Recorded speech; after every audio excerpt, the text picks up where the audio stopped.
guys. So, magandang araw ulit sa inyo. So, ngayon, ang isi-share ko sa inyo is, nabili ko to sa SM. So, it is Essence Pure Nude Makeup. So, ganito yung itsura nito. Okay. So, nabili ko to mga 379, sabihin na natin 380 pesos. So, babasahin ko ano yung nickname nito. So, light makeup for a flawless and natural finish. No makeup peeling on the skin. And then with moisturizing glycerin and vitamin E. Suitable for every skin type. Dermatologically tested. So, i-try natin to. So, yun nga, share ko na lang din na combination skin yung skin ko. So, ngayon, makatapos ko lang maligo and then naglagay na ako ng moisturizer. And then yung ginamit ko moisturizer guys is ito, Nivea Cake.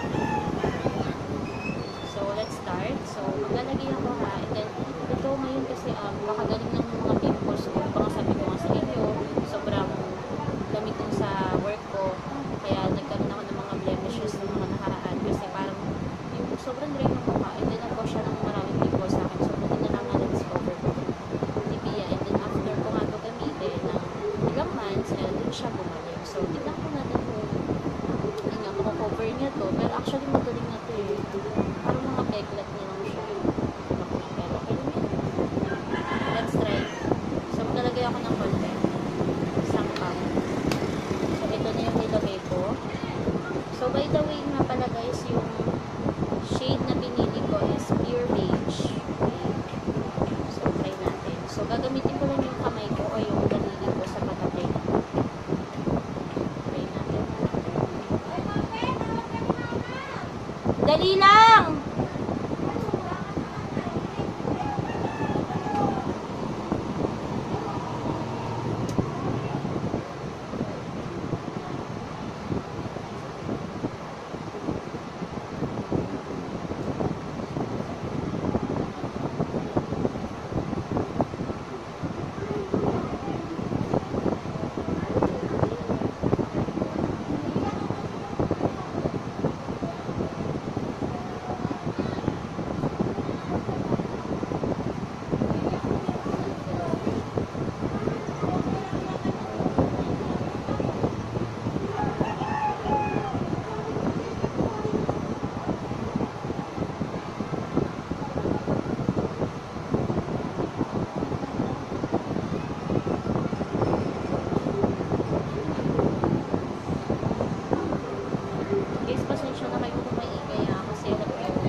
Taga-bantay ko naman ako. So, tumakas nga lang ako eh. Actually, kasi gusto ko talagang mag-vlog kahit busy. Gusto ko talaga mag-vlog. So, ito, so, sa isang apply ko lang, actually, nawala na yung mga blemishes ko. Nakakban yan eh. So, yung coverage ito is medium, kasi medyo nakikita ko pa rin. Pero, tingnan natin kung build ako. So, ngayon, ipapad-pad ko na.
coverage niya is buildable, pero yung pagka-cover ng blemishes is natural lang siya tignan. And then, parang wala akong nararamdaman na bagay hindi siya mabigat sa mukha.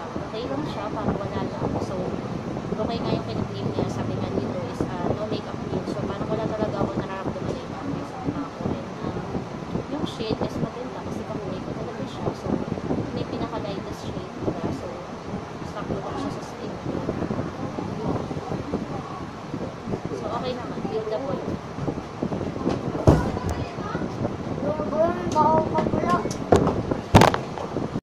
Hello guys! So, pasensya na kanina pinutol ko yung pag-a-apply ng foundation. Kasi ito dumating yung pamangkin ko and then pinulit ako.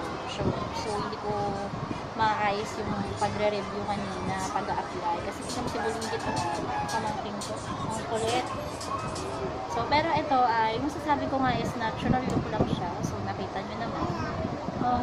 Para sa akin yung coverage niya is maganda na kasi nga kanina, di ba, ang dami kong mga redness. And then, ayoko naman kasi ng masyadong heavy sa mukha. Ito talaga parang wala lang siya. So, maganda talaga siya. And then, natural look siya. Okay, so, maganda. So, later, I will update you kung tatagal ba siya sa mukha ko. And then, kung ilang oras siya kakapit sa mukha ko. Hanggang gabi kaya is matatakpan niya to.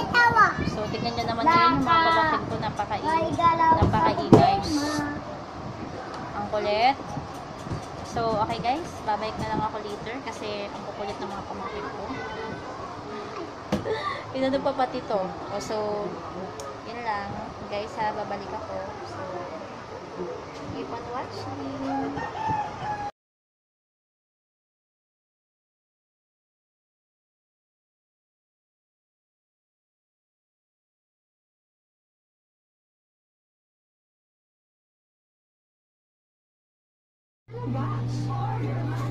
Hello guys, so last update na natin. So it is now 10:42 na ng gabi. So almost 6 hours and 30 minutes ko nang suot or ginamit yung foundation na in-apply ko kanina, which is yung Essence nga. And then I can say na maganda siya kasi until now yung mga redness ko is natatakpan pa. Yan, kung titignan nyo naman. And then guys, remind ko lang kayo, hindi ako nag-retouch. Hindi ako nagpulbo simula kanina. And then, partida pa yun, nagbabantay pa ako ng bendelog namin kanina, which is ang init-init kapag nagluto ka. So, pero ito, tignan mo, napakaganda pa rin niya tignan ngayon.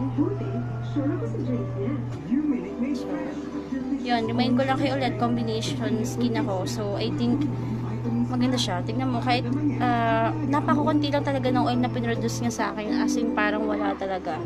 So, for me, maganda tong foundation na to para sa kanyang price na 379 lang for 30 ml na. So, guys, kung naghahanap kayo ng foundation na maganda, yung tumatagal, so, I think, swak na sa inyo to, mas bagay na sa inyo to, kasi, yun nga, anong oras na ngayon? 6 hours na mahigit.